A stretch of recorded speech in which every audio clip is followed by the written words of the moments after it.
But you keep bringing up the 200 thing, so I gotta explain it.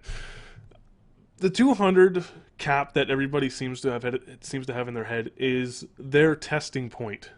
The game will hold and will display more than 200 people, but the game, as to their specs and if the game will run properly, is based off of a 200 person on screen.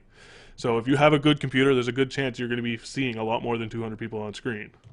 But if you have a bad computer, well, I mean, you're not. Well, does that mean that you're being phased away from people that have better computers? No. When they go to tell you the specs of the game, like when they say this is the minimum specs that you have to have, those are the minimum specs in order to display 200 people. If you surpass the minimum specs, you'll obviously see more. Or the game will obviously run smoother.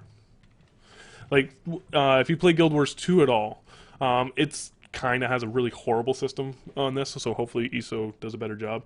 But it will phase certain people out of the combat so you can't see them, which is a dumb idea, but I mean, it works. It's hard to keep that many people, especially in that game with the amount of pixel density that they have. Go ahead, go with Face. You look like you're going to say something. Well, I've been playing Terra recently, and the way they deal with that is if there's too many people on screen at once, they just have a blank slate for a character. Like, say, you have 100 people on screen, and this game's not really optimized too well, so about half of those people are just going to be a flat gray model.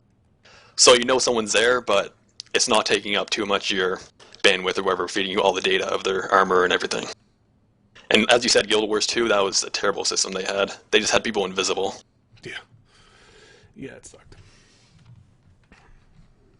But yeah, it seems like they said they have 200 players optimized on their servers currently on screen. So obviously if you have a better computer than what their minimum specs are, like you said, you're going to see more than that. But there's not going to be too many situations where you're going to see 200 people in one place, yeah. I'd imagine. Well, especially with the extent of the size of Cyrodiil. I mean, there's going to be so many different spots to take and everything like that. You might get the odd Zerg to go do the Elder Scrolls raid or whatever you want to call it, Relic raid. You might get 200 people there, but I mean, 200 people is a lot of people. Like, it's a lot. Like in Dark Age of Camelot, there were certain times when we do Relic raids, and we would get maybe 200 people, but that's 3 realms all fighting in one spot. So, and it was rare. It'd be cool, but it's rare. And you also, when you compare it to even, WoW PvP now, I mean, 40 on 40 just seems absolutely massive, and that's not even half of 200.